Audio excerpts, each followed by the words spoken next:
Quanto em quanto tempo eu tenho que mudar o meu treino? Será Quanto em quanto tempo mudar o treino? É uma pergunta que é recorrente, né? Vamos ver o conteúdo da Raquel, que costuma ser excelente. que existe uma frequência ideal para isso? Bora ver o que a ciência tem para falar pra gente a respeito desse assunto?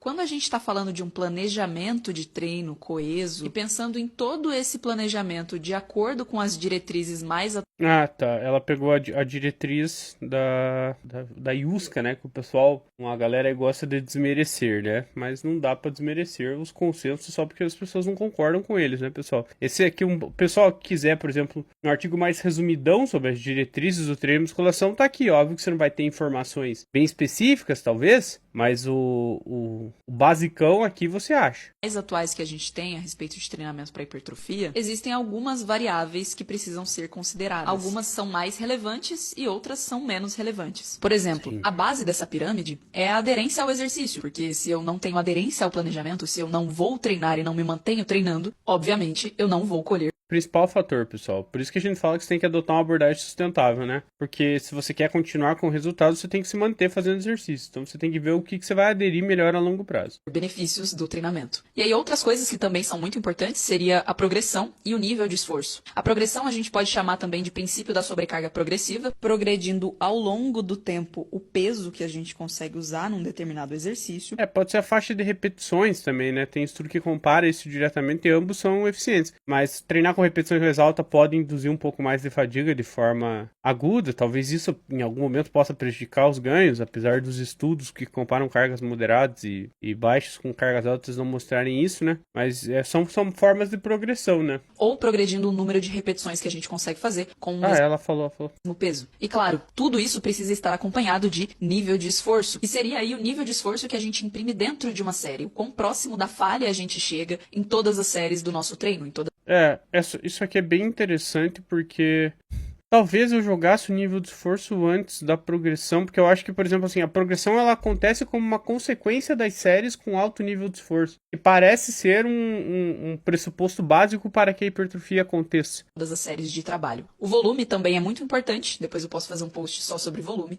Apesar de pessoas discordarem, né? Mas em termos de literatura científica, sim. Inclusive eu tenho um vídeo no YouTube só sobre volume e eu falo sobre isso aqui. E sim, pessoal, o volume ele é sim importante, tá? E a seleção de exercícios também tem a sua importância, já que exercícios nada mais são do que ferramentas que a gente usa para conseguir sobrecarregar determinados músculos que a gente quer hipertrofiar. Uma seleção de exercícios inteligente permite que a gente sobrecarregue esses músculos em diferentes comprimentos, em diferentes planos, para que a gente consiga treinar esses músculos em toda a excursão E ter uma hipertrofia que a gente conhece como uma hipertrofia mais homogênea, né? É isso mesmo. Os vídeos dela são realmente muito bons. funcional deles. Mas você pode escolher qualquer exercício. Se você não progredir nesse exercício ao longo do tempo, se você não aplicar o princípio da sobrecarga progressiva, de continuar progredindo nele em peso ou em número de repetições que você consegue fazer, ou os dois, e se você não tiver um nível de esforço alto dentro Assim, pessoal, só pra fazer um parênteses aqui, né? Quando a gente fala progressão, algumas pessoas podem interpretar errado. Não a palavra progressão. Isso eu acho que todo mundo compreende bem. Mas como a progressão acontece? A progressão ela não é linear, assim, e não vai acontecer com esse incremento. Vai chegar um momento que a curva vai achatar e você vai demorar mais para progredir. É normal, tá? Agora, a tendência é que se você for pegar ao longo do tempo, você esteja progredindo, né?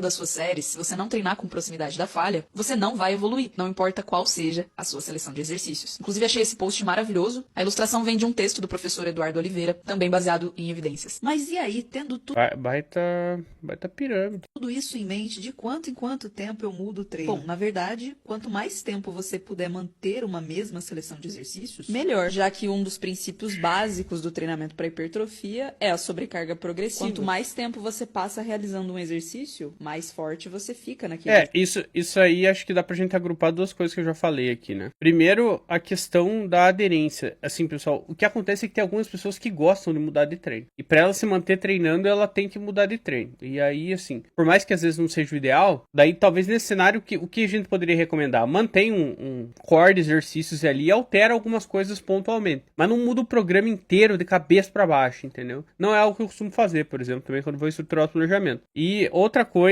é que, assim, você vai ter uma progressão legal no começo, depois ela vai achatar, E aí talvez você modificar o planejamento depois, quando esses ganhos são muito marginais, você não tá vendo evolução, é uma forma de motivar a pessoa, né? Exercício. Além disso, o padrão motor também melhora muito, principalmente se a gente estiver falando de pessoas que são mais iniciantes. Tem muitos casos onde a pessoa simplesmente ainda está aprendendo a fazer um exercício, e aí quando ela aprende a fazer o movimento e finalmente vai começar a progredir sobrecarga nele, aquele exercício simplesmente sai do treino dela e entra um outro que ela tem que aprender a fazer de novo, e aí ela acaba nunca progredindo sobre.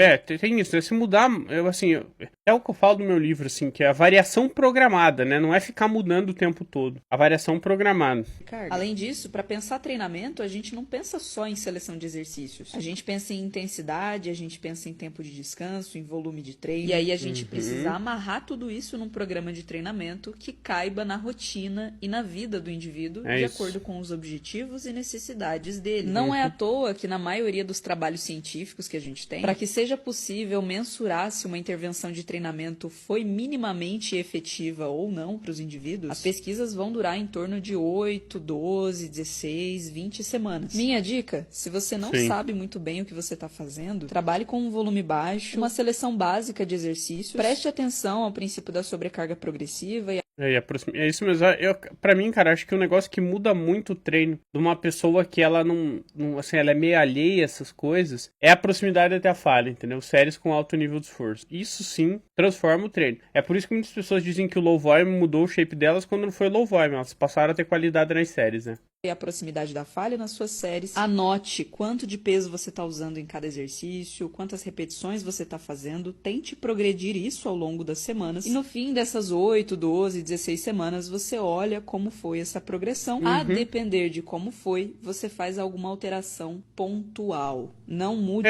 Uma coisa que pode acontecer é talvez você ter que ajustar no meio do caminho, porque tem alguns exercícios que provocam desconforto e tal, mas aí são ajustes pontuais, né, pessoal? Não é alteração em todo o escopo do programa de treino. De seu treino da água pro vinho, só dando um tiro no escuro, sem critério nenhum pra mudar alguma coisa. Se esse vídeo foi útil pra você, você usa suplementos na sua rotina, use o cupom Raquel lá no site da Growth, isso me ajuda muito a continuar com o meu trabalho por aqui. Compartilhe o vídeo e deixa o seu comentário. Pessoal, usem o cupom dela lá. Agradeço muito quem ficou até aqui. Tamo junto. Fortalecer o trabalho da Raquel. É que você não vai conseguir voltar no mesmo ritmo de 2 meses atrás, Thiago.